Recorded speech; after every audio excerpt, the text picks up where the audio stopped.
Okay, folks, let's get started. And I realize that with the large number of people that we have with us today, we will have folks joining us and signing in. But for the benefit of those and to get started on time, let's begin. And good morning. I know quite a few of you, but a number of you I haven't, I don't think have the pleasure of meeting yet. So I look forward to that.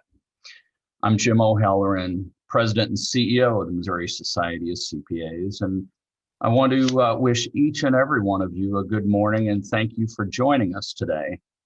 We, of course, all probably wish we could be together at the Capitol right now, but one perhaps positive note of the virtual setting is that it provides us the opportunity to allow people to join us who might otherwise have not been able to travel to Jefferson City during busy season. That's one of the unfortunate things of having a legislative session that corresponds and hits right in the middle of busy season. Well, I think a number of you are first timers for CPA Day, so we want to ensure that you learn as much about our government advocacy efforts as possible. So feel free to ask questions at any time. We'll be using the chat function and we'll be monitoring it as questions come in. Because of the large number of attendees, though, we will be keeping the attendees, everyone on mute. But again, please don't hesitate to ask your question throughout all the sessions utilizing the chat function. And we'll try to answer as many of them as possible. If we're not able to get to all of them, we can follow up individually afterwards offline. Well, because of the many uncertainties at the Capitol, from legislators getting the COVID virus or having to quarantine to occasional spotty Wi-Fi capabilities in the Capitol, we made the decision to ask our speakers to pre-record their messages for today.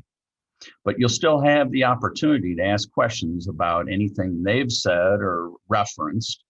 And our government relations consultant, Chuck Pierce, who's with us live today, will try to help answer those questions. And again, if we can't get the answers right now, we can follow up and get answers to you offline. As you may know, government advocacy is one of the 6 pillars of our MOCPA strategic plan.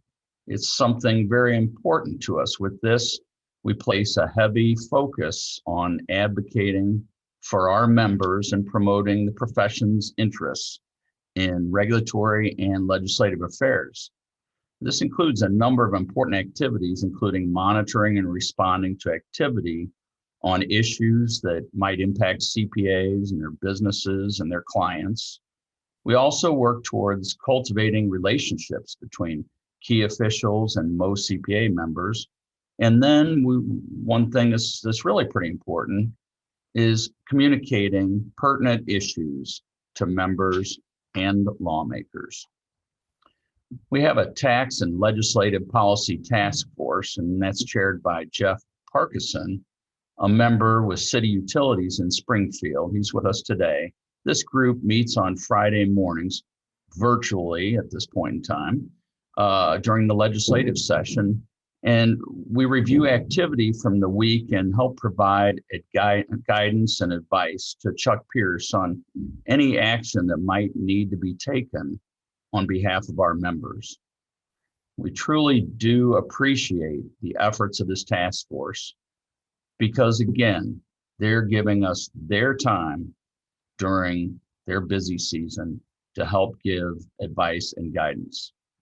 Now, each Monday during session, you should hopefully be receiving our government advocacy update e-newsletter. In this, Chuck provides an update from the prior week's session to help keep you informed on issues that might impact you, your business, or your clients. I encourage you to read the update, and if for any reason you have inadvertently unsubscribed or you may not be receiving it, just let Dina Hull in our office know, and she'll get you either signed back up or signed up. Now, as Chuck will elaborate in a little bit here, a key component to our advocacy success is the relationships we build with our legislators. From time to time, we ask our members to reach out to their senator and representative to inform them on issues of importance to our professions.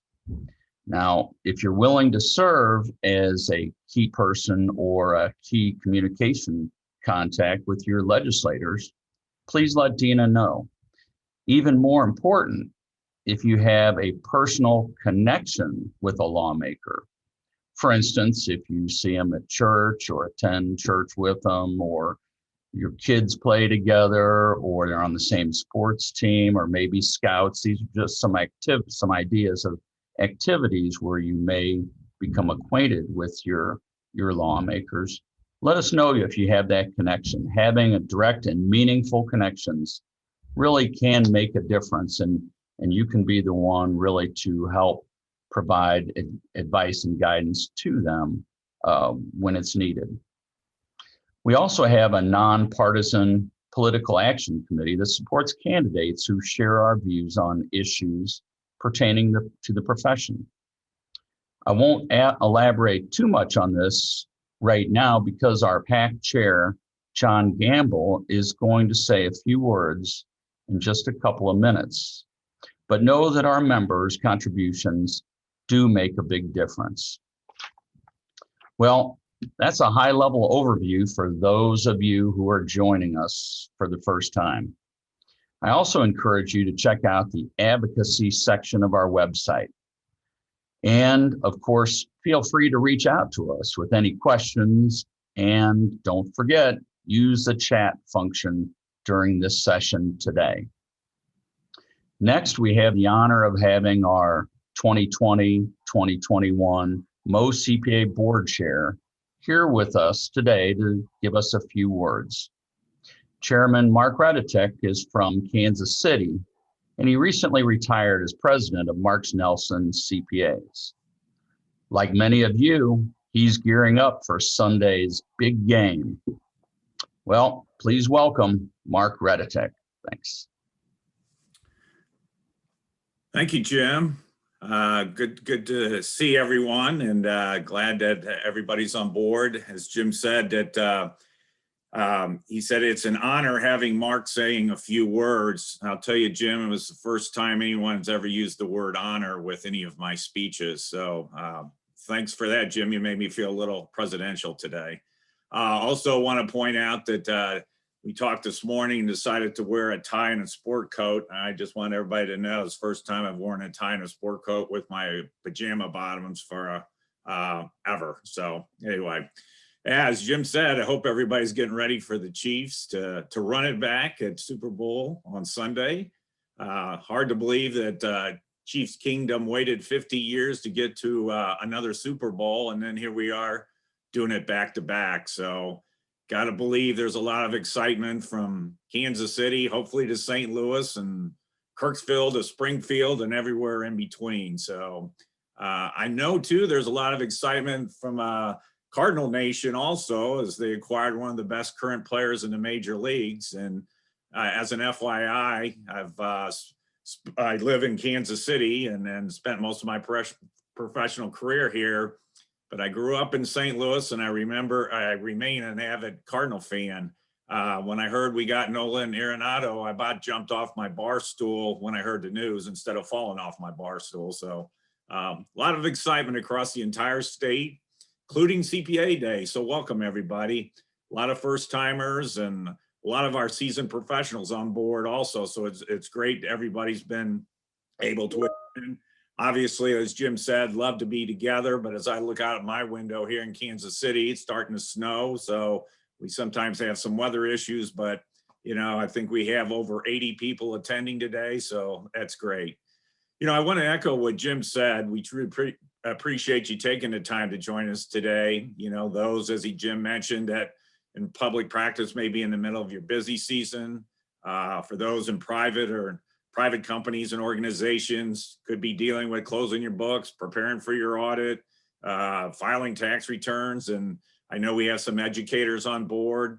who are in the midst of their spring semester and dealing with all the nuances of educating students in the middle of a pandemic. So there are so many benefits, though, that come along with your MOCPA membership, but government advocacy is one of the most important benefits you receive. Though you might not see the day-to-day efforts, I want you to rest assured that our team works hard. They work diligently behind the scenes on your behalf. And as I serve as chair, I've learned that firsthand, how much activity does go on and how great our staff does. And there really, truly is strength in numbers when we can tell these lawmakers that we represent the voice of almost 10,000 members statewide. You know, when I joined MOCPA board about 7 or 8 years ago, I had the distinct pleasure to meet Chuck Pierce, who you're going to hear from shortly. And I would listen to his legislative reports at the board meetings. I really became very interested and enthralled with the legislative process.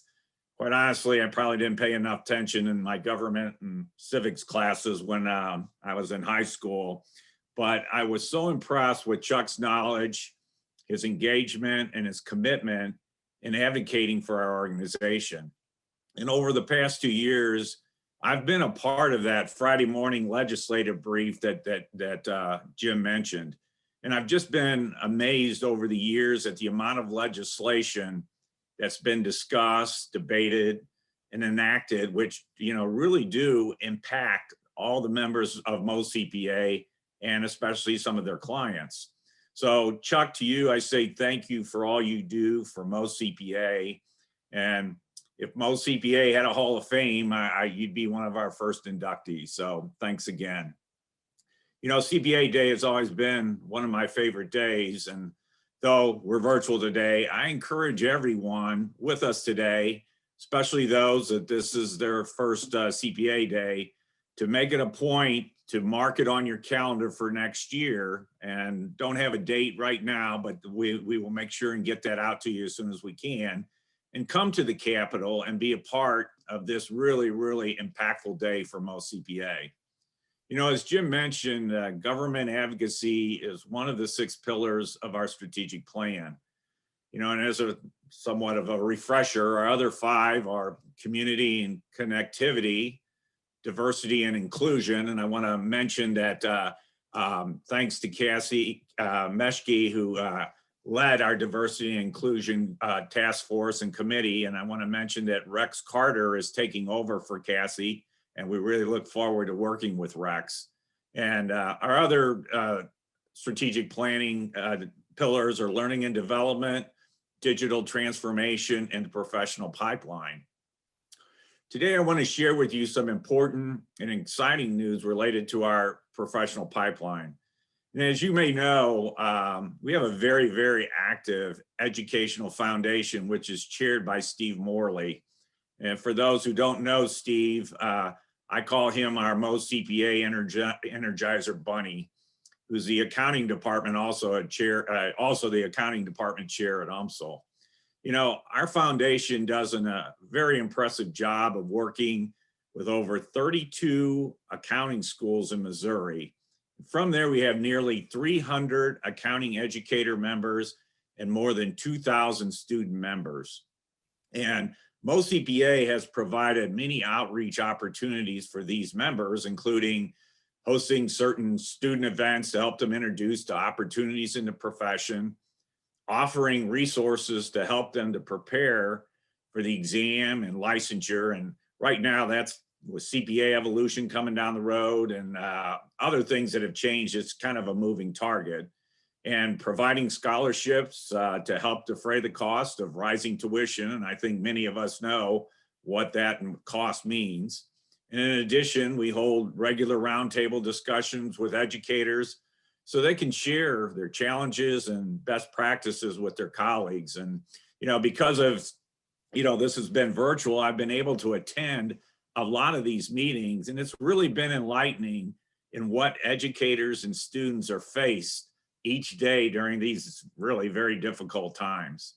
So many of you may or probably have heard of this and are aware of it, but bears repeating, especially with some of our newcomers today, that recently one of our members decided to show us appreciation for the strides we've been making and to give back to our great profession by not only setting up a six-figure estate gift to the foundation, but he's also agreed to match contributions to our scholarship fund in 2021 if we raise $100,000. We are so grateful for this opportunity and really hope that you and your colleagues and your firms will consider rising to the challenge and donate to our scholarship fund this year. You know, no amount is too small. It's a collective effort, and every $5, $10, $20, $100, $200, $250 will help us reach our $100,000 matching goal. And from what I'm hearing, we're well on our way. You can easily contribute on our website, or you can contact Dina in our office. And just want to say in advance, thank you for all your support to this wonderful and generous cause. And one more other thought, and from a serious point of view, I'd like to leave you before we jump into today's program to talk about a little bit about mental health. You know, we're coming off a very difficult year, which has carried over for many into the new year. And, you know, as Jim mentioned, a lot of you are back in the depths of the busiest time of the year. And during these times, I can't emphasize enough the importance of focusing on not only your own mental well-being, but that of your colleagues, your family, your loved ones. In talking with several of you last year, I know many of your clients and colleagues ended up just wanting to talk to you about kind of life in general and then how to navigate their businesses during a pandemic. You know, when we're usually used to talking about technology and taxes and counting and audits, instead we're talking about survival in some cases. You know, I've attended, like I said, many of the MOCPA roundtables lately, where members were just happy to have an opportunity to talk and commiserate with their peers. Tell you a really brief story. I was at the Educator Forum a couple of years ago and was at the table with an educator, Deb Curley, who unfortunately passed away last year. But I asked her, hey, what are the things that you worry about with students? Are you seeing in students? And really her answer really surprised and shocked me. And she said mental health. And that was several years ago. And just recently, I read something, you know, about baseball, football players, people that really you think have the world by the tail, who talked about how they suffered with depression and just, you know, trying to get through a lot of mental health issues. You know, and as CPAs, we always had a mentally challenging busy season, but it always kind of had been a bit of a taboo to discuss how we're coping. One thing we've learned from this past year is that people struggle for a variety of reasons, and it's really okay to talk about it. And we really do need to talk about it. So again, please take care of yourself, take time to listen to those around you, and try to lean on each other. Also note that MOCPA has done really a great job developing a website section on mental health resources for CPAs. I really encourage you to visit that page if you haven't already, and to watch some of our related webinars, read articles, and access other resources. So with that being said, best wishes to each of you. I'm optimistic that brighter days are very near. And it has been my honor to share a few things with you, and I hope you enjoy CPA Day. For all of us across Missouri, I say go Cardinals and Royals, go Blues, and especially go Chiefs. With that, I'll turn it back to Jim. Well, Mark, thank you. And thank you for those kind remarks. What's really interesting is Mark has had a virtual year as chair of the board. And in some respects, some people might see that as a disadvantage, but Mark has really embraced it. He's been able to attend so many meetings, albeit in a virtual format, but he's been able to get engaged in ways that maybe prior chairs didn't have that particular opportunity. And the one thing that Mark keeps reminding me of is that he had the opportunity later on in his career to become more engaged in the profession and more engaged at MOCPA. We've got a number of folks that are with us here that I perhaps haven't had a chance to meet too much yet. And I encourage you, as well as more seasoned ones with us today, to find your niche. This is a good angle to get involved in, but there's so many engagement opportunities at most CPA. So I do encourage you to perhaps hear your calling and see if it isn't not only here, but elsewhere within the profession, see if we can't help you with some engagement through the society. Well, as an example of that, earlier I mentioned the efforts of our Political Action Committee. And it is another very important group of ours. And here to share a little bit more about that with you is the chair of our PAC Board of Trustees, John Gamble. John's not only a past chair of most CPA's Board of Directors, but he is in National Office Administration with BKD. John, I'll turn it over to you for a few minutes. Well, thank you, Jim. It is a pleasure to be with you all this morning. Say good morning to everyone virtually, and glad you could join us. As Jim mentioned, my name is John Gamble. I'm chair of the Board of Trustees for the MOCPA PAC. Obviously, we're here to talk today about legislative advocacy and how each one of us plays a role in that, and how perhaps each of us can become more involved if that is something that is of interest to you. So I just wanted to take a few minutes to talk about the MOCPA PAC. The MOCPA PAC, for those of you who may not be familiar, is a separate fund established by MOCPA for the purpose of advancing the causes that are important to our profession. And when we think about advancing the causes that are important to our profession, we're speaking really in a legislative sense, as we have the chance to advocate on behalf of the profession in Jefferson City. And most of that work is done by Chuck Pierce. You've heard Chuck's name mentioned on a few occasions already. We are very fortunate to have Chuck on our side and working on our behalf. It does go beyond just the work that Chuck does. He needs all of us. And so the PAC is really is a way for us to be organized and to have funding behind our efforts to reach our elected officials. As has been mentioned, the PAC is a nonpartisan group. We're not affiliated with any particular political party. And must mention also that voluntary contributions to the PAC are not deductible as charitable contributions for tax purposes. So I did want to mention those things, as they are important as you consider how you might get involved.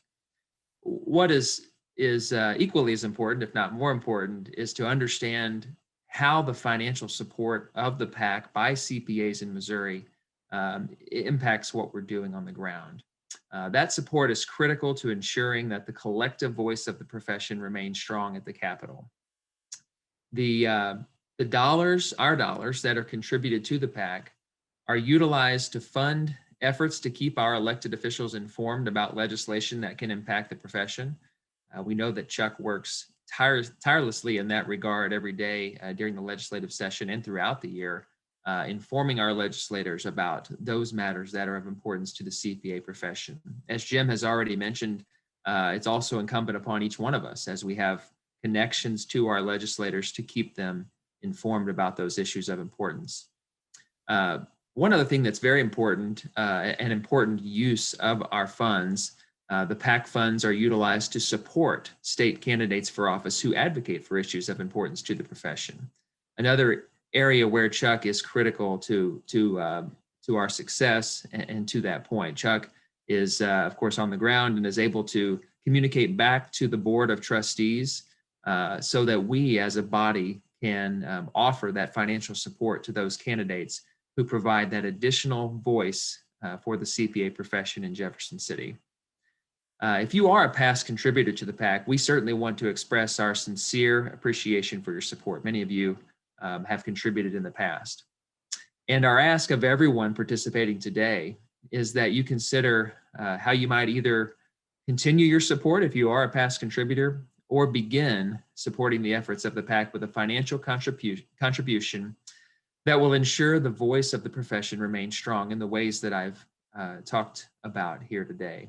So with that, I would just say if there are questions about the PAC, how you can get involved and contribute, please reach out to MOCPA to let us know. You can certainly reach out to me or to Dina or to any of our staff representatives, and we can point you in the right direction as to how you can get involved and make a financial contribution to support the efforts of Chuck and continue to keep our voice strong at the Capitol.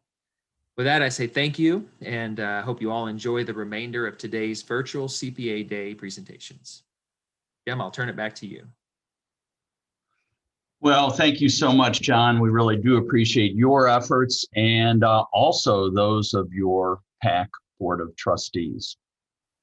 Well, now we'll transition into the heart of the program, and we're going to provide you an update on the current legislative session and how it might also impact our profession. I'm pleased to introduce Chuck Pierce. Chuck's a past chair of our MOCPA Board of Directors. He's also owner of Pierce Company, LLC in Jefferson City. Chuck works tirelessly on behalf of the MOCPA and the profession here in Missouri. And what's really, I think, beneficial for us is Chuck is right there in Jefferson City. So he can give us a bird's eye view of what's going on and hopefully really renew and spark an interest for us today. So ladies and gentlemen, please join me in welcoming Chuck Pierce. Chuck. Thank you, Jim, and thanks, Mark, for your kind words, and John, and for all of your hard work on everything you do for the society. And certainly, you know, it takes a team effort to do government advocacy. So I'm excited to see so many people here. In looking through the list of attendees, it's clear we have some first timers to CPA Day. So that's great. The more the merrier, and I certainly hope this won't be your last time. But as Jim pointed out in his remarks, we had to undergo some changes this year, and since we have some new people on, I think it's probably worth spending a little time to explain what a typical CPA Day would have looked like for those of you who haven't been to one, and then talk a little bit about why it's different and what we did differently. So in years past, going back for a lot of years, as long as I've been involved with government affairs for this society, we've hosted a CPA Day. Along with, it's very similar to what a lot of associations and groups do. So what we would do is typically in conjunction with our January Board of Directors meeting, we would hold that meeting in Jefferson City. And then the next day, we would go into the Capitol, or go up on the Hill, as we would call it, and hold a series of meetings actually in the Capitol. The legislators would come by and give us an update of what their priorities were, tell us a little bit about what's going on with the session, visit with the legislators. Historically, that has gone through an evolution. Years ago, we used to feed legislators or their staffs, and we would host a breakfast, and we'd host a reception. And over time, the changes to the ethics laws and term limits really begin to impact that. So in recent times, what we have done is meet at the Capitol, hear some speeches, and then we produce a tax guide that is geared to help legislators with their taxes. And so we've delivered that. And that gave our members an opportunity to go around and meet. So even if it wasn't their key person or their individual legislator, they had an opportunity to deliver that product and to talk to them. Well, as we began to plan for this year, it was pretty clear to us early that for a variety of reasons, that typical CPA Day was not going to work.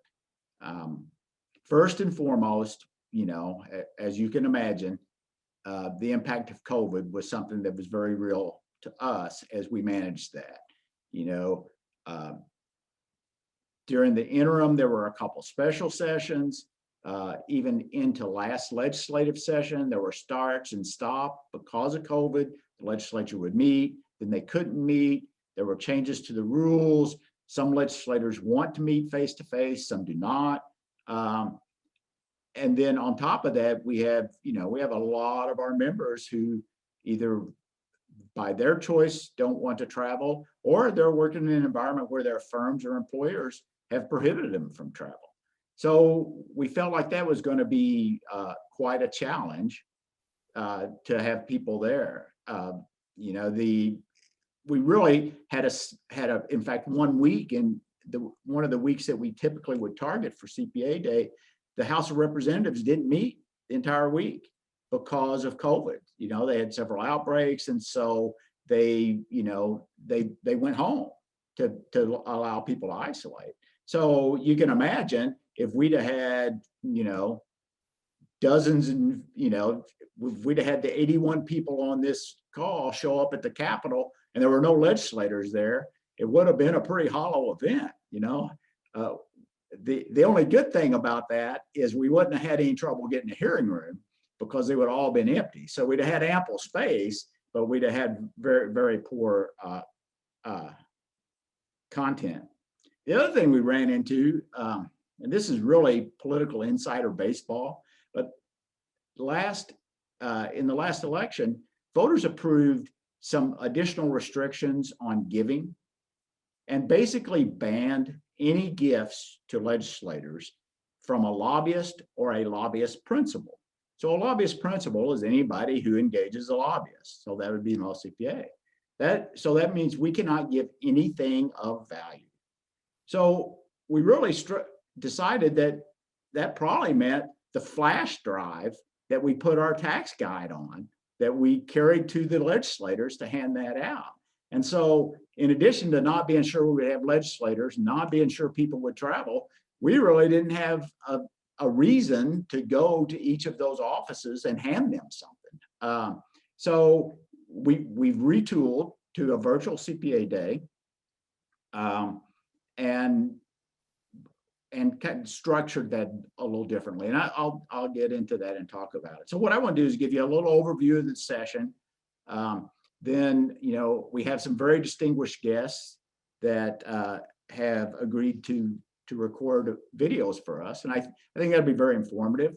It'll make the Q&A a little different, but given, again, with the, as Jim said, the connectivity in the Capitol is problematic, for people to go live. And then also the impact of COVID, having speakers. And as we developed this, we had some close contacts with some people who had agreed to record for us. And, we have issues of whether or not they can make it. So let me start with, just for everybody, kind of an overview of the session in total. And then I'll talk a little bit about most CPA priorities as we go through that session. So the legislative session started January 6th. And they hit the ground running. So what happens is, beginning December 1 until the first day of session, legislators can do what's called pre-filing of bills. So they go ahead and file those or drafted. So the first day of session, there's a huge list of legislation that hits the calendar because of the backlog of pre-filing. Then pretty much every day after that, until the cutoff for bill filing, there are additional bills filed. So we track legislation. There's a list of legislation available on the website. I go through that legislation in detail with our policy group on the weekly calls that both Jim and Mark mentioned. And then I also track a lot of legislation. So there's kind of three buckets out there. If you look at the report and the list of bills that we're tracking on the website, there's maybe I don't know, 75 or 80 bills on there right now. Of the bills I discussed on the Friday call or that I asked them to look at, there's probably closer to 150. And I'm well over 200 in the number of bills already that I track. Now, you might say, well, why is there all that difference?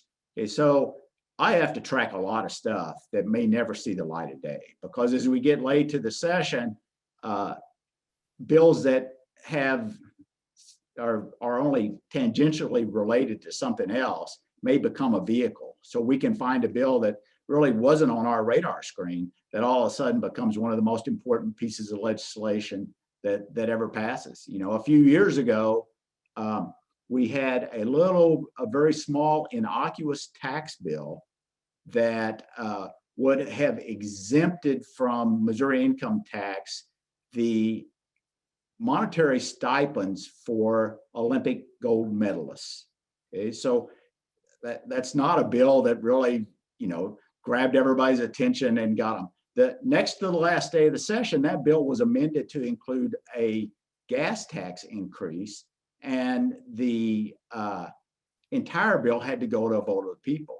So that's an example of why I have to watch, you know, a lot of different stuff. I try to monitor in the interest of everybody's time, I try to monitor the list that's on the website to be things that, you know, either substantively or based on the sponsor or their subject matter are, you know, likely to maybe be alive throughout the session. So, you know, that list will continue to grow. So hopefully you're getting the newsletter, and then, you know, go back and check that list on a regular basis if there's legislation you're interested in, because its status and it will change on the of the legislation you're tracking, and there are bills added and removed from that list on a regular basis. So that's sort of the way we do it. Now, this session also is significantly different than anything I've ever done in my over a decade dealing with government relations. And the reason for that is clear. It's the impact of COVID. You know, just like it's impacted all of our businesses, it has impacted how the legislature does business. We've already, you know, we're about a month into the session, and the House has closed for an entire week because of an outbreak and concern about isolation. The Senate has had a week where they weren't closed down, but they had some key legislation that they'd expected to debate on the floor that they couldn't take up because they didn't have the right senators there. So if you think about it, it's way more complicated than just whether they can be there or not, because you have to have the key people there. So you can't have a committee meeting if you don't have a quorum of the committee. So, you know, particularly in the Senate, where there's only 34 of them, and then you break that into smaller groups, it's pretty easy for them to hit a situation where they don't have a quorum, or you can't hear a bill on the floor and debate it if the sponsor of that bill is not there.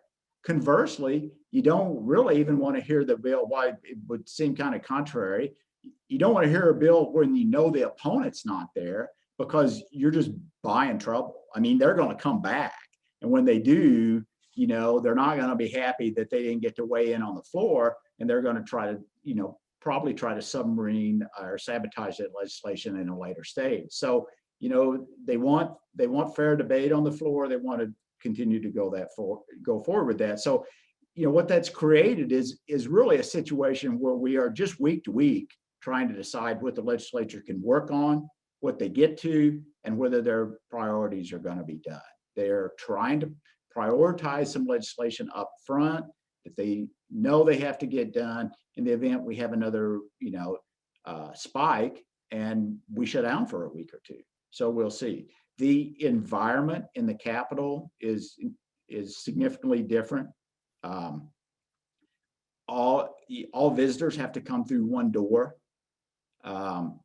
You have to answer screening questions, have your temperature taken, and then be admitted. The the Capitol's a very old building, and there's not a lot of space in there.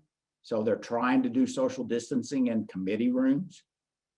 So they're spread out. So that means if you go over there and there may not be a seat for you in the committee room for the hearing, so you may have to stand in the hall and then hope somebody leaves so you can go in, so you can present your testimony.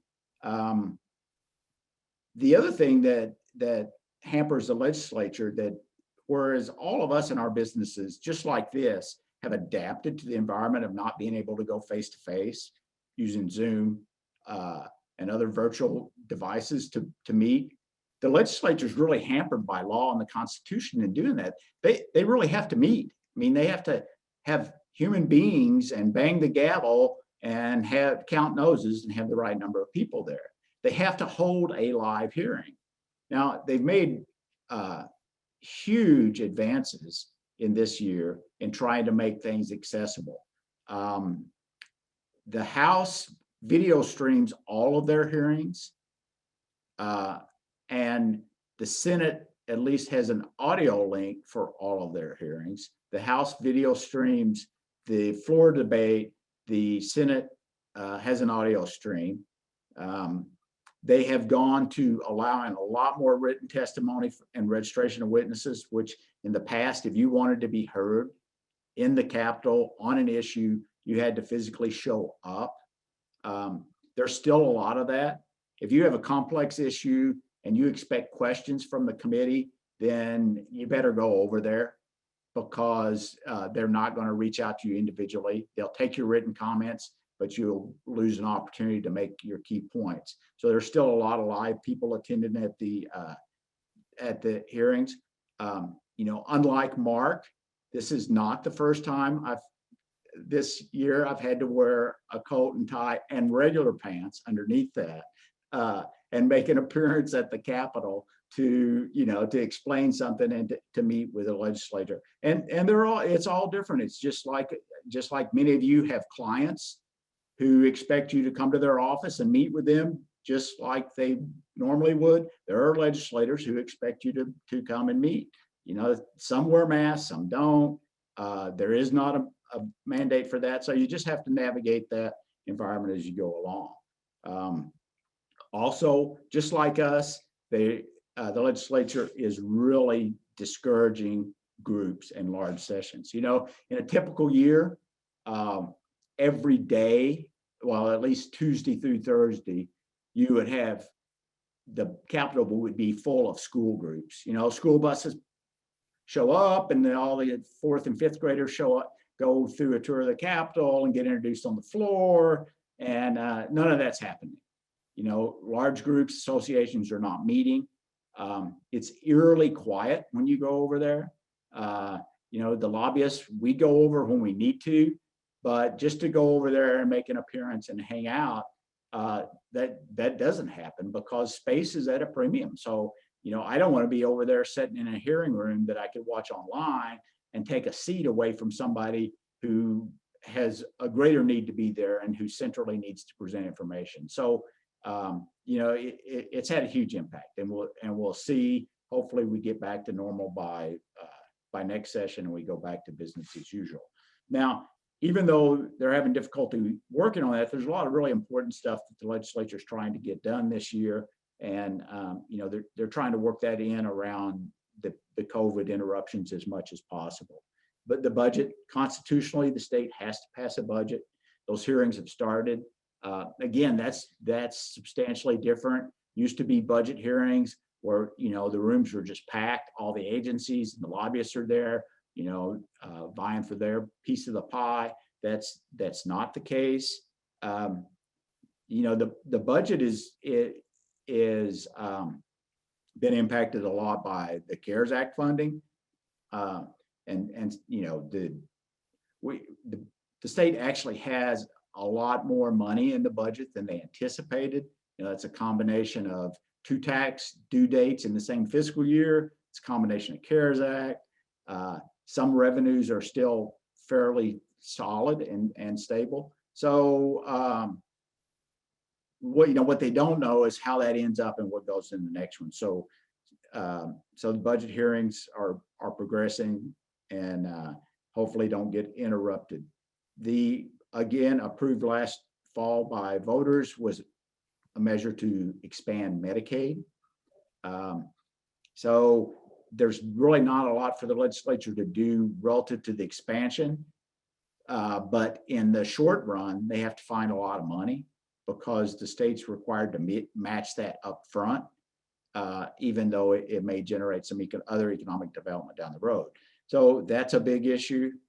One of the top priorities that was in the governor's state of the state and, was attempted to be fixed in a special session, but now has become a priority of the regular session is some protection for COVID liability.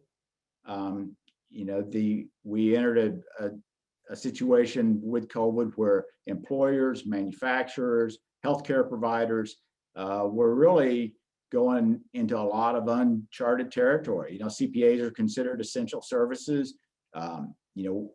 Our members tried to stay engaged and help their clients and their businesses through what were really some very unprecedented times. If you look at how the CARES Act unwound and the payroll protection and all the changes in that and extending the due dates, there was no way for us to not take care of our clients. So in some cases, that meant we were open. That meant we were meeting with live people. Our employees may have had to come in the office or may not. So we're watching that legislation very closely, hoping to have some protections. That has been fast tracked. The Senate took that up this week, spent 15 hours on it in a filibuster, started on it at 2 in the afternoon on Tuesday and finished at 5:30 in the morning on Wednesday. They did pass. They should probably be voting today to the final version of that COVID liability bill, and then that will go to the House, hopefully to get signed with an emergency clause so that it's effective before the end of the session. Another issue that's really front and center with legislators is education reform. Our education system, again, it too has been upended. So there's a lot of legislation filed to impact virtual learning, how to opt out or in, as well as some other mechanisms for giving greater choice to school, to students and parents as they go forward. The legislature, there are several bills filed, and I think there's something likely to happen that impacts these local health orders. I think depending on where you are in the state, your local health department may have been more aggressive or less aggressive in things like closing businesses, stay-at-home orders, and other factors. The legislature would like to see that, I think, in some consistency in that and some impact. Some health departments aren't even run by, they're not governed by the elected officials, they're governed by a local health board. So I think that's likely to be something that will come up. Redistricting, this is a redistricting year. You may have heard that the census is a little slower than usual in getting out. Excuse me.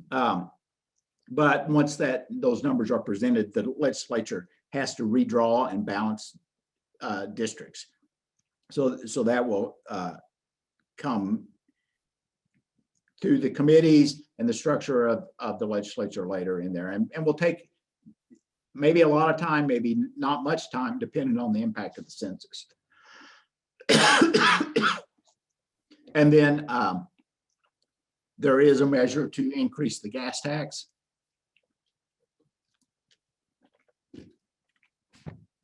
And to try to do that through the legislature within the limits of the Hancock Amendment. We'll see. That's been tried several years in a row. Certainly there is a consensus that more money is needed for infrastructure and that's important to the economy. What's not clear is how best to fund that. So we'll have to work through that. Now, more interest to most CPA, there are some tax issues that we can look to see maybe come to bear this year. The first of those is what we call the Wayfair fix, or an economic nexus legislation. That is that was close last year. Had it not been for COVID shutting down, I think probably we would have seen that make it. It was in the governor's state of the state. It's a priority for him. It's likely to move forward. We worked with some other business groups last year very hard on getting all the technical components of that Wayfair legislation ironed out.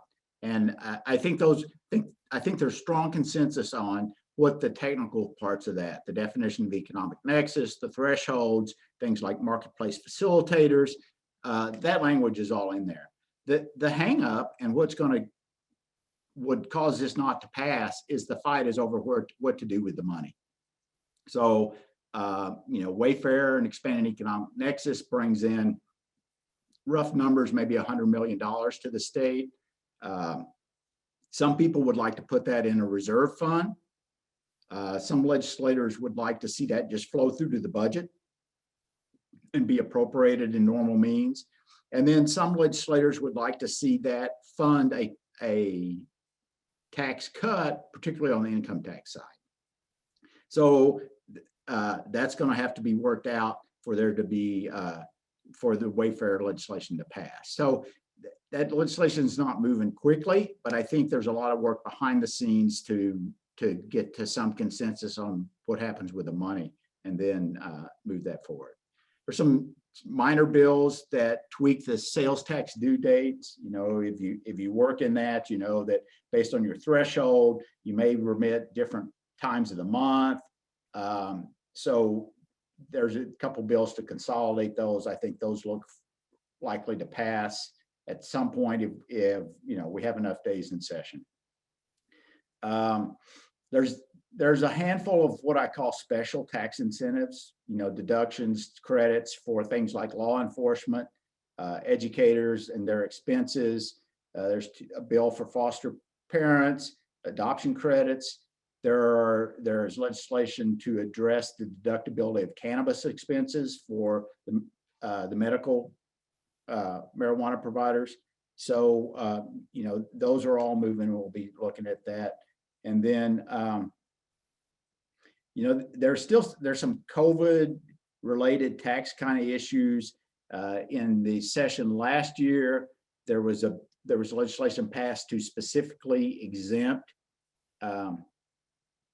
the advance funding from state tax. It's probably already exempt, but they wanted to make that clear. The problem was they wrote the legislation tied only to the last CARES Act. So the second funding is not included with that carve out. So there's some thought that they need to address that, but there's other thought that maybe they really don't. A recent, just this week that you may have seen come up is there is a lot of discussion about the increased unemployment benefits. As you recall, as part of the CARES Act, we put additional unemployment compensation benefits for people who were laid off. Well, that had to be done in a hurry. There was a record number of applicants for that. And so, the state, as they've looked on that after the fact, has figured out there were some errors made and there's people got paid that really shouldn't have gotten paid. Typically what they would do is just ask for that to be paid back and maybe work with them. The problem is it's a lot of money for some of these recipients. So there's some legislative interest in maybe carving out some amnesty or doing something with that. As far as what most CPA plans to be working on this session, because of the uncertainty of COVID and how the session is going to meet, we really don't feel like this was a good year to try to advance any major initiatives on our own.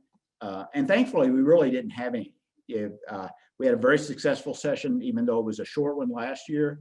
We passed two of our top priorities, to change the ability to sit for the exam to 120 hours while licensure remained at 150. So that will be effective this year. We passed that last year. Also, we passed legislation that ties our partnership audit regimen in the state to the federal, so that it follows the same thing. So while we don't have any initiatives we're trying to pass, we'll be watching a lot of stuff really closely. All these tax bills, we stay engaged to make sure that we can give them technical guidance where they need it. So we'll stay on that. As I said before, we're tracking closely this COVID legislation and make sure that it contains some protection for CPA firms, which right now it does. And then also we're going to watch this local government initiative changes to make sure we protect CPAs as essential services in the event there's any uniform definitions out there of what can and cannot be closed. Still, as every session, there's always some threats we watch. There's a lot of employment practices laws that either impact us or our clients. We have to stay on top of that, and we will. And then, as part of COVID, there was a great relaxation in licensing legislation. So, we watch all of that closely. They reduced all the regulations, but there is some thought that statutes need to be changed to make it, to lessen restrictions on reciprocity. As you probably know, we have a very robust situation of mobility where CPAs can easily move across jurisdictions. So we have to watch that very closely to make sure that that we don't lose something that we already had. Now, I don't want to spend a lot of time actually I've presented you kind of an overview of broad subjects. I don't want to spend a lot of time talking about specific bills just because we're early and they may very well change as we go forward. But if you look in the chat, we've posted a list to the website that has a complete list of the 70 or so bills on there. So I encourage you to take a look at those. And if you have any specific questions on bills, feel free to email those to Dina, and she'll forward those to me, and I'll get those back to you. Now, let me see here. I'm going to try to navigate. Let me take a pause and see if we have any questions. So I'll be looking at the chat. I'll try to answer the questions that I can as we go forward. And then if I don't get to them because of either time or because I just miss them, or they're really not something for the group as a whole, then we'll get back to you on that. So let me see here. We have one. Does it appear that the youth opportunity and NAP credits will be reinstated in 2021? There's legislation introduced to reinstate those. There is a fair amount of legislative support for those. Those credits work differently than a lot of the other ones. So, those are a topic. They it's just going to be a function of budget and where they if we can meet enough to keep those going. Okay, so that's what I've got now. What we're going to do now is go to a series of videos, and as I mentioned, we rather than have speakers, we ask people to record that. And since we had the advantage of doing videos, we reached out to a little different audience than we do a lot of times when we're in the Capitol. And so we've asked some people to speak that are statewide elected officials that have programs or services that we felt were of interest to you. Again, because of bandwidth and scheduling and a lot of other things, we're really not able to give them direct ability to be live and take questions, but you know, I'm pretty familiar with all their offices and know all of them. So certainly if you have questions, post those in the chat, and then I'll try to answer those. And if I can't, then once again, we'll get those questions out to the others. So let me double check the chat. Okay, so we're all right there. So the first speaker we have is one that should be familiar to any of you who have attended prior CPA days, and that's Senator Denny Hoskins. You know, Senator Hoskins is a CPA. He, in addition to you know, his day job is as a practicing CPA, so he's very much in tune with the issues that are important to us. He has had 8 years in the House as a representative, including 2 years as in leadership as the Speaker Pro Tem. And then he just started his second term in the Senate. He'll be term limited out there at the end of this term, and won that term with, I think, 80% of the vote. He represents the area around Warrensburg, and he has been a strong ally of ours. He has always carried any legislation that we've asked. He is the person I can go to count on if we have some, you know, technical fix that needs to happen on a tax bill. You know, Senator Hoskins always willing to stand up on the floor and work with a sponsor and get that done. So with that, I will transition this and we'll see and hear from Senator Hoskins.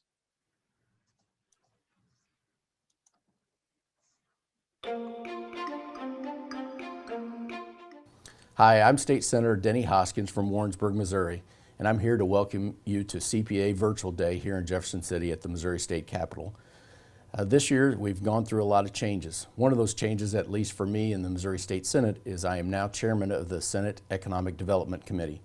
Like you, I'm a certified public accountant, and it is my busy season as well, not just here in the legislature, but at the CPA firm that I work for, Tidwell Group. I want to talk to you a little bit about some of the bills that I'm looking at filing this year. One of those bills, Senate Bill 98, deals with legalizing sportsbook as well as video lottery terminals. Currently, around 26 states have legalized sports betting or sportsbook in the United States. I would like for Missouri to become another one of those states to legalize that. So we could bet on the St. Louis Cardinals, the Kansas City Royals, the Kansas City Chiefs, or the St. Louis Blues, or some other professional as well as college teams. We are missing out on a lot of tourism dollars as well as a lot of additional revenue, as many people that like to place those wagers are going across the state line to Iowa, Illinois, Arkansas, Tennessee, or even Oklahoma is scheduled to come online this year with sports betting. The bill also includes video lottery terminals. Video lottery terminals are basically video poker machines that are placed in fraternal and veteran organizations, as well as truck stops and bars and taverns. My bill would allow up to 10 of those machines to be in places like truck stops and fraternal and veteran organizations, as well as 5 machines to be in bars and taverns. We are missing out on a lot of revenue here in the state, as currently all of these types of machines are illegal. The sports book alone would bring in around $9 to $20 million in additional revenue to the state of Missouri. The video lottery terminals is even a greater amount of new tax revenue to the state. Around $235 million is projected if we were to legalize video lottery terminals. And of course, according to the Missouri Constitution, all this money has to be used toward education. Another bill that I've filed again is Senate Bill 97, the Wayfair bill. I know many of you are familiar with this, and I filed this bill again to make it basically you would be taxed the same amount of sales tax whether you buy something in a brick and mortar store or you buy something online. My hope is that if this would pass, the overall sales tax rate would decrease. So if currently you're paying 9% to buy something at a brick and mortar store and not paying any sales tax at a online to purchase something, then we could reduce that sales tax amount down to 6 or 7%, but you would pay the same whether you bought something in a brick and mortar store or online. The third bill I want to talk about is Senate Bill 20. Obviously, with the pandemic, it has affected all of our lives and our livelihoods. My bill simply says that health boards, county health boards, if they propose a new order or ordinance, that they have to have 30 days of public comment before that would go into effect. It also says that any new order or ordinance that a health board proposes, and health boards, for the most part, have tried to do a good job. They are focused on the lives of the individuals within their county or the state. But it would say that in addition to protecting those lives, that order could be rejected or modified by the county commissioners or the city council. I think county commissioners and city councilmen are all worried not only about lives, but about livelihoods and protecting livelihoods as well. We all want to make sure that our businesses stay open and that employees have a job so they can provide for their families, whether that's shelter over their heads, food, or clothes on their backs. And I think having this additional step with the local input from those local elected bodies helps in ensuring that. Being the new chair of the Senate Economic Development Committee, I think there's 5 things that I really kind of want to focus on. I want to get away from just tax credit bills and tax credits being the only source of economic development for the state, and so look at other ways in order to increase economic development. I want to have a renewed vision and focus on rural Missouri. Obviously, I represent 8 counties and a lot of rural Missouri in Johnson County and the 7 other counties that I represent. So I want to focus on what we can do in order to grow economic development, especially in rural counties. I have a passion for affordable housing, and I want to see how we can help promote affordable housing and get more affordable housing for my constituents as well as other Missourians. Broadband has been a big deal as well, not only in the cities, but in rural areas as well. We need more access to high-speed broadband service in rural communities. This is not only to buy goods, but also for our farmers and other small businesses to sell goods. And we need this for our kids as well, so they can access those those software programs from school when they have to study virtually. The last thing I want to focus on is looking at the executive orders that the governor has issued pertaining to current laws and things like that. Some of those executive orders, like the one that he issued last March, in March of 2020, which says that restaurants could sell cocktails to go. There's been no issues with over almost the past year with this new executive order that allowed restaurants to sell cocktails to go.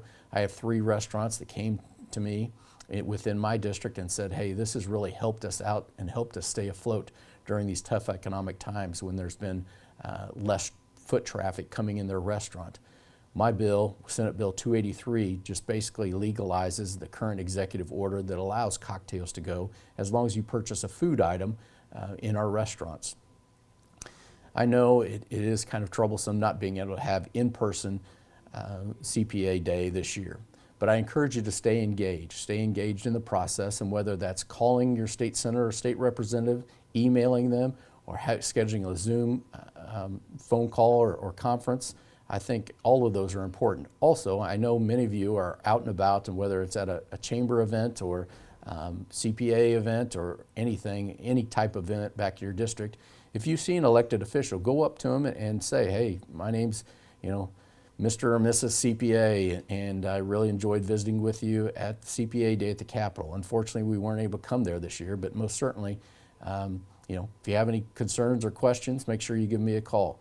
We like to hear from our constituents, and it's important, even during this pandemic and having a virtual CPA Day, that you do engage with your state senator and state representative. I look forward to seeing you all soon. Hopefully that will be sooner rather than later at a CPA event, maybe later this summer. I hope we don't have to wait until CPA Day next year, but in any case, have a great busy season, and I'll see you soon. Thank you.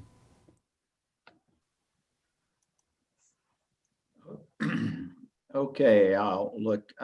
No real questions for that. There was one attaboy for Denny. I will echo that. I think, as you listen to his priorities, you can see it's not just what things related to tax and others. Certainly he's, in fact, the last CPA Day,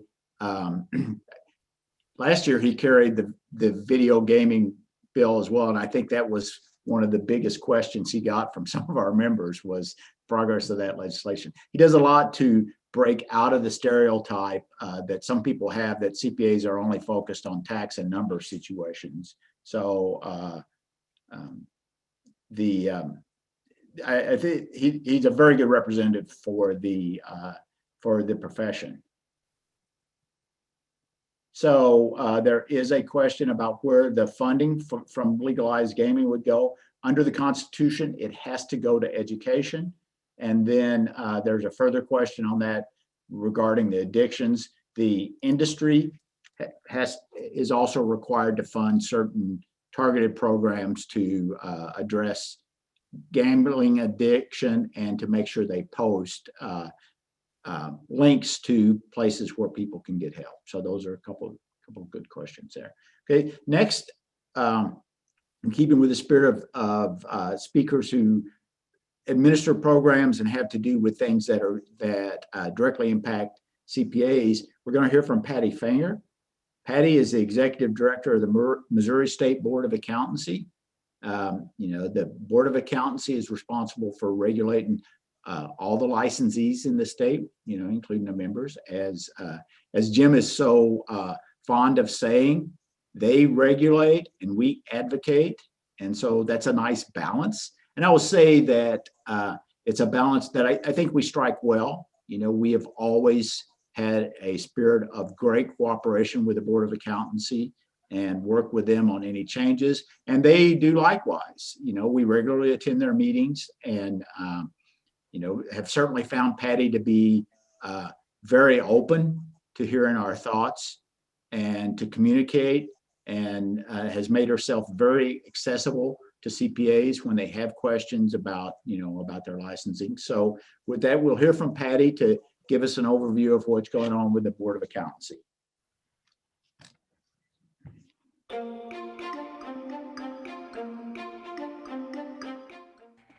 Hi, this is Patty, the Executive Director of the Board of Accountancy, and I'm sorry I couldn't be with you today to be a part of your CPA Day, but I thought I would share a little bit of information with you regarding things that are going on with the board. So for the next couple minutes, I'm just going to run through some recent changes that you may know about. But to start off with, your CPE requirements changed this last year from 120 in 3 years to now 40 every year from January through December, into course in ethics. With that change came the grace period and the cure period. Currently we're in the grace period, and that's January 1 through March 1. What the grace period means is that if you, for some reason, were unable to obtain your 40 hours of CPE January through December, in the following January through March 1, you could then obtain the CPE that you did not or were not able to get the previous year. You would need to send in an application to request to use this if you are selected for audit.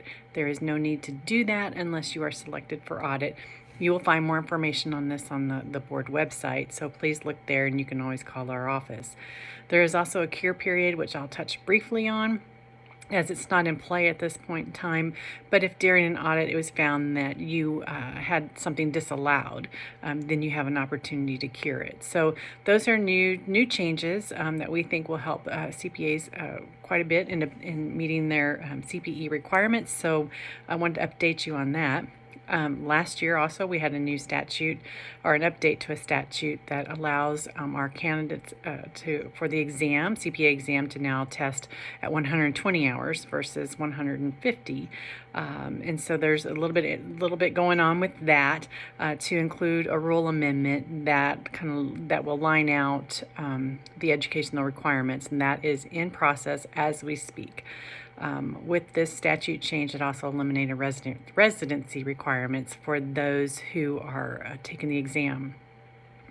Another change, kind of a big one, and this is not only for our board but for all boards, and that is reciprocity. The governor made this a priority last year, so reciprocity is a little bit easier now for CPAs if they have 1 year of licensure in another state, barring a couple other issues related to discipline.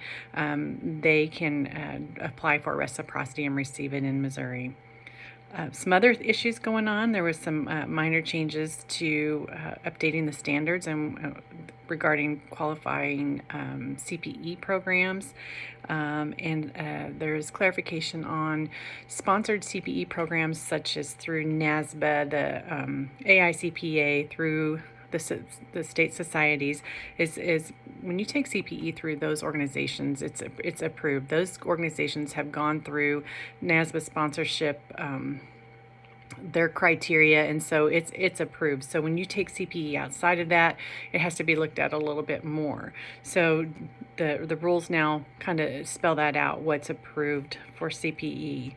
The other issue that's kind of hot and heavy right now is the potential for remote testing for those candidates that are taking the exam. This is being looked at through NASBA, the AICPA, and they're talking to many state boards. So just know that's out there, and lots of discussion about it. A couple things as a reminder, please renew timely. It is amazing the number of applications for individuals and for firms that come in late. So this is just my plea for you to renew timely. And finally, I just want to say our goal is to improve our communications. We've started doing newsletters. If there's a topic that you're interested in, please let us know. We'll be happy to explore that. And as always, our board staff is here to answer your questions and assist you in any way we can. And so if you need anything, please don't hesitate to call us. So I hope you have a good meeting. Sorry I couldn't join you today. And again, let us know if you have any questions. Thanks. Okay, thank you, Patty. Let me check the chat here. I am not seeing any questions. So I think probably everybody's familiar with those rule changes and the change in the statute. So our next speaker will be the State Treasurer Scott Fitzpatrick. And, Treasurer Fitzpatrick is in his second term, but it's his first elected term. And so that's kind of an interesting story.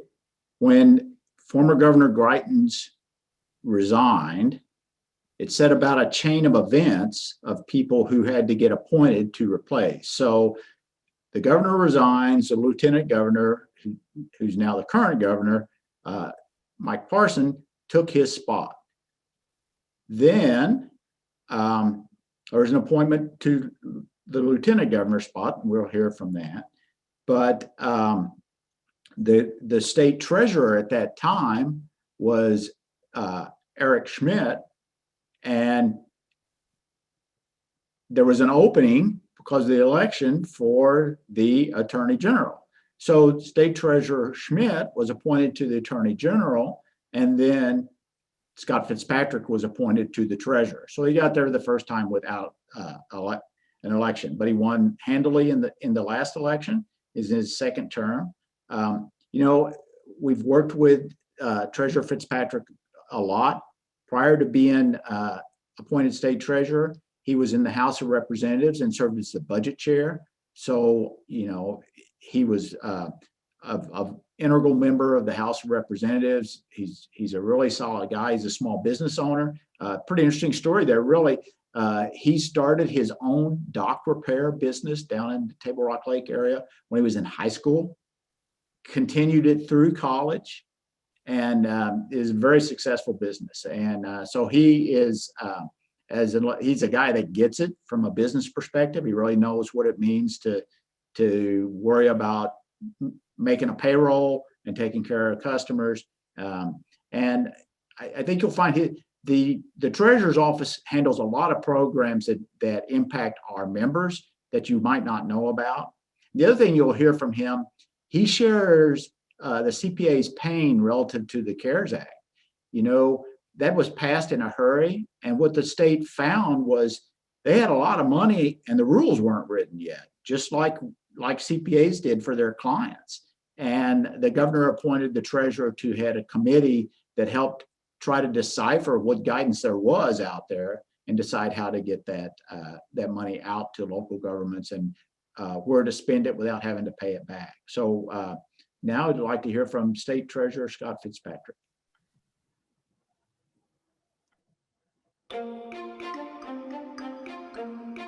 Hi, this is Scott Fitzpatrick, State Treasurer. It's good to be with you guys, although I wish I could be there with you in person. But either way, I'm glad to have an opportunity to speak to you virtually to the Society of CPAs. I had the opportunity to get together with a group of you last year in Columbia, enjoyed that opportunity, and hopefully we'll, moving forward at your next meeting, I'll have a chance to get back with you guys in person again. So I've been asked to talk a little bit about the CARES Act funding that the state received and kind of some of the uses of that funding and so on and so forth, give you guys an overview.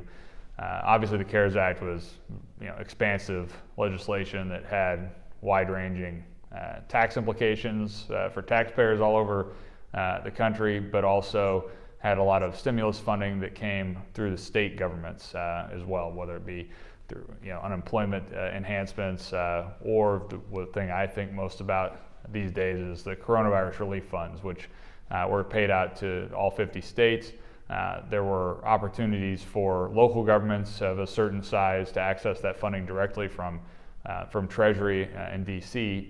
And so in Missouri, both St. Louis County and Jackson County received direct funding from the U.S. Treasury Department for their coronavirus relief funds.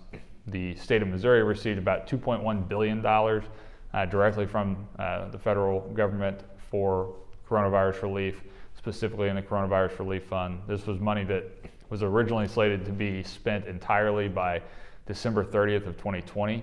Upon receiving that money, we distributed 25% of the total amount that we received, which ended up being about $521 million to county governments throughout the state. And so that was distributed on a population basis, basically took the population of each county into the total population of the whole state and provided that funding appropriately based on that. And so our office was involved in working with the counties to help them kind of navigate the process of administering that funding, helping them understand what were allowable uses and what weren't. Holding calls. At one point we hosted a call with county officials as well as a representative from the U.S. Treasury Department, giving them an opportunity to get questions answered directly from the federal government, because as we all know, at least on the government side, and if you guys aren't aware of it, there was a lot of money with not a lot of direction or clarity on exactly how it could be used initially once the CARES Act passed. And so that guidance was pretty limited early on, and so we had to help kind of facilitate the continued learning of how best to use that money. On the state side, the state has used the money on a variety of things. From PPE was a huge expenditure early on. Getting our hands on PPE early in 2020 after receiving this money was a pretty substantial challenge. There was obviously a lot of competition among state governments to try to secure masks and gloves and hand sanitizer and other things. There was obviously a shortage of that. And moving on from that, we also tried to provide funding to groups like nursing homes who were disproportionately impacted by coronavirus, had a lot of additional expenses associated with basically keeping their residents safer, and as well as other Medicaid providers, providers who have been impacted through whether they help people with special needs, service providers that work directly with patients that had to take extra precautions or were unable to see patients for a period of time. We have multiple small business grant programs that have been stood up, and one in the Department of Agriculture for meat processors. There was a point in time where we had a shortage of meat processing capacity due to COVID outbreaks in those facilities, and had a grant program set up through the Department of Agriculture to support them, as well as other programs through the Department of Economic Development to reimburse businesses for COVID-related costs. The nice thing about the local distributions is that it allowed county governments to set up their own programs, and I think that was an important step. There were a lot of challenges associated with distributing money to counties, but I think there were also a lot of benefits because it gave them the ability to respond to the needs of their communities. They're much closer to to what's happening in their communities than the folks up in Jefferson City are. And so giving them that opportunity allowed them to set up programs that provided relief to small businesses and residents, whether that be through utility assistance, rent assistance, so on and so forth. And so I think that was a great use of the funding as well. There was also some money that's set aside for tourism agencies. Obviously, the tourism industry was impacted significantly due to coronavirus. There were, Missouri is a tourism-heavy economy. We have, the part of the state I'm from in Southwest Missouri. Branson is obviously a heavily tourism-driven economy, and the impacts seen in Branson as well as other tourist economies in the state were pretty drastic. So providing additional support to tourism agencies was something we were able to do. With regard to other things that I think might be of interest to you in the Treasurer's Office, we talk about our unclaimed property program all the time, and we do that because it continues to grow every year. We have more property turned over to us every year. About $100 million gets given to our office of basically abandoned assets every single year. And we paid out a little under half of that on an annual basis. And that's, we're setting records in that. We're paying out more than has ever been paid out in the past.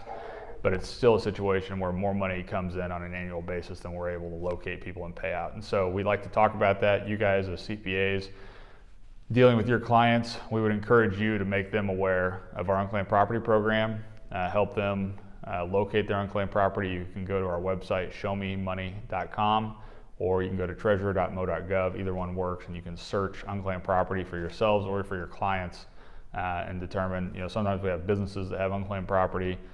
Sometimes it's an individual, and oftentimes there's somebody who's passed away, somebody who's deceased, and the heirs of that person may still be alive, and it may be you or it may be one of your clients, and we can work with you to get that money returned.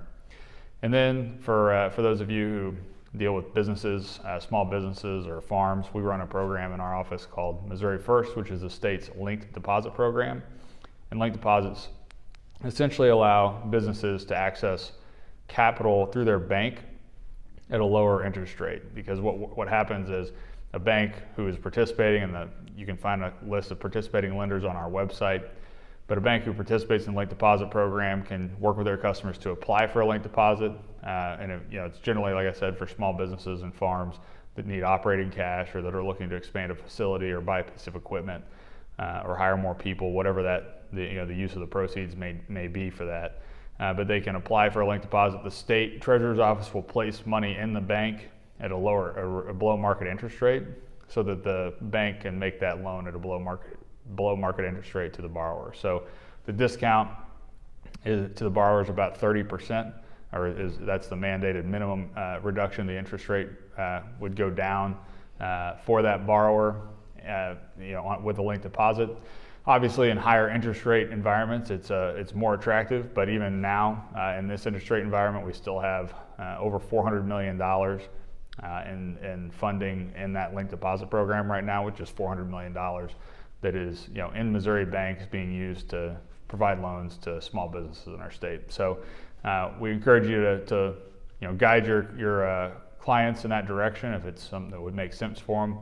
If you guys have any questions about these items or other items, we'd love to answer them. I'd also love an opportunity to speak to you guys sometime about our MOABLE program, which might be beneficial for some of your clients who have family members or who they themselves have special needs. I'm sure most of you are familiar with the 529 account, which we also run in our office and allows people to save for education, get a state tax deduction, and lets the money in the accounts grow tax-free. An ABLE account is a very similar program in terms of tax benefits and structure, but it's for people with disabilities, and it provides a level of means testing protection for federal benefits if they are on Medicaid or SSI, SSDI. The money in the account does not count as an asset as long as the account value is not over $100,000. And so, that's a newer program.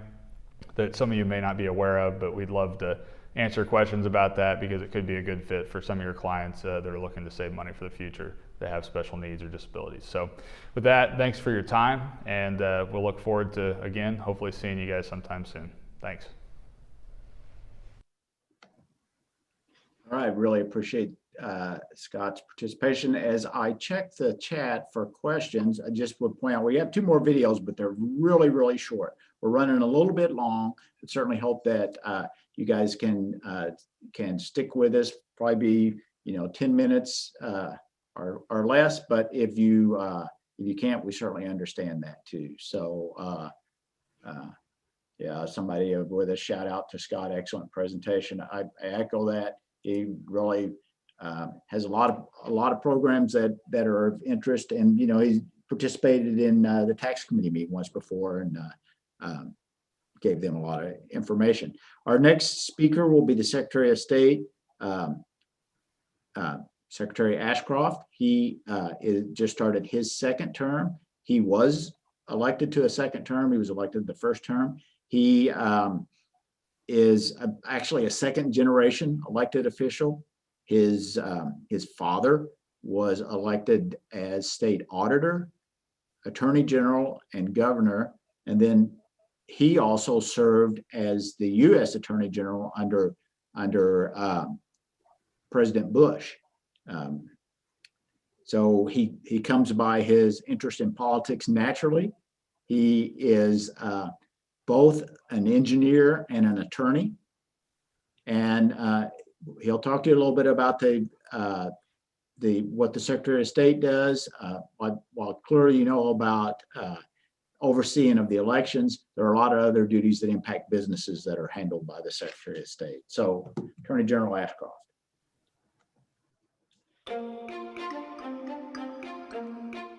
Thank you. I appreciate the invitation to participate in CPA Day virtually.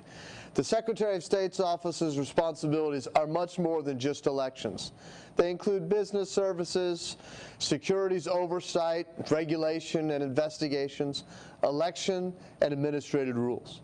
In fact, we also have the State Library and the Missouri State Archives. My office has been busy working with a number of legislators in the House and Senate to move forward positive changes in Missouri law. Last year, we were successful in making improvements to our notary law and have implemented remote and online notary capability in Missouri. There are additional legal changes we are working toward in regard to business registrations and fees, and also streamlining the process and reducing the red tape that businesses have to cut through to maintain their registration and to operate legally. My office is also supporting changes to reduce fees for certain business filings and to create a minimal series LLC filing fee. Another very important responsibility of our office is securities registration, enforcement, regulation, and investor education. Last year, we were fortunate to have signed into law a number of legislative pieces that have helped to bring Missouri law into line with federal laws. And I'm appreciative of the state legislature's willingness to work with us on those improvements. Online, we link to a broker check that will help you and your clients ensure that any investments or financial advisors are properly registered in Missouri. There are many other legislative items that are likely to be debated, some of which I am wholeheartedly attempting to help the legislature push through, like education reform, to make sure that every child in this state has the opportunity to get a good, challenging education, and initiative petition reform, to make sure that we, the people of the state, control our Constitution, not outside special interests with lots of money. I encourage you also to be active in your government and appreciate this CPA Day. Use the great information at your disposal through the Missouri Society of Certified Public Accountants, your wisdom and experience to help move this state forward. Within a few weeks, my office will publish the 2021 General Assembly roster, which will provide you contact details for all state legislators as well as all statewide elected officials. You'll also be able to find that information on our website at sos.mo.gov by clicking on Publications and Forms. If you have any questions about what my office does, or if my staff or I can help you in any way, please don't hesitate to contact us. It is our privilege to serve you and the people of the state. Thank you again, and I hope to see you in 2022 walking the halls, helping to make Missouri the best it can be. Thank you. Great comments from Secretary Ashcroft. Let me check the chat. Seeing no questions there, then we'll move on to our next speaker, who is Lieutenant Governor Mike Kehoe. The Lieutenant Governor was appointed to that position again and then was reelected in the last election. We have a long history with Lieutenant Governor Kehoe. He spent 8 years in the state Senate and was the majority floor leader, which is the person that controls the flow of legislation. He was always available for us on live CPA days and helped to get us introduced on the floor. Has been very supportive of our legislation in the Senate, and then now in the Lieutenant Governor's office. He's overseeing several programs, but certainly one that's kind of a new program and that we thought would be of interest to Missouri CPAs and their clients. So with that, we'll hear from Lieutenant Governor Kehoe.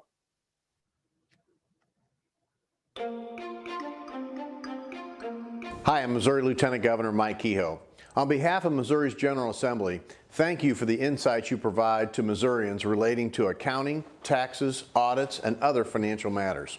CPA Day at the Capitol looks a little different this year, but please know that we support and appreciate you and your profession. I would like to share with you today some information about the Lieutenant Governor's Buy Missouri program. This program may be familiar to some of you, but may be a virtual introduction for others. The Buy Missouri initiative promotes Missouri manufacturers and products that are grown, manufactured, processed, and/or made right here in Missouri. I am proud to report that membership is now over 400 members with 17 retail partners and counting.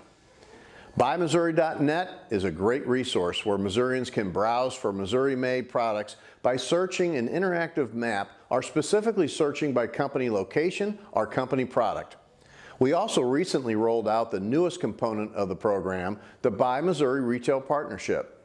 The Retail Partnership is a natural next step to the Buy Missouri program. It was created to showcase and promote small businesses that do not qualify as Buy Missouri members on the basis of being a Missouri manufacturer, but still advance the intent of the program by selling great Missouri-made products.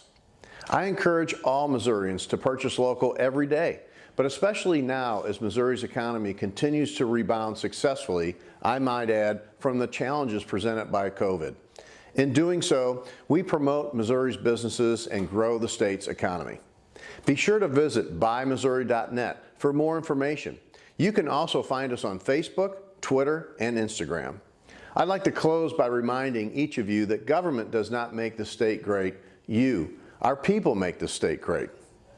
Being great means impacting those around you, focused on your purpose, and by serving others. Missouri's greatness comes as a result of seemingly ordinary people who excel in their work, who rise to meet an occasion, or whose creativity sparks innovation. Part of continuing to move Missouri forward is to better understand and appreciate those from the past upon whose shoulders we stand, as well as those contributing to continued greatness today. That sense of greatness is what makes being a Missourian so satisfying and rewarding.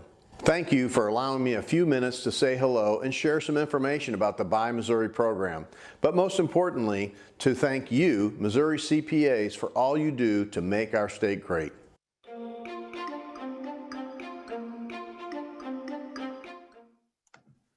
All right, great message from Lieutenant Governor Kehoe, and again, the strong, as you can tell, a strong advocate for the profession.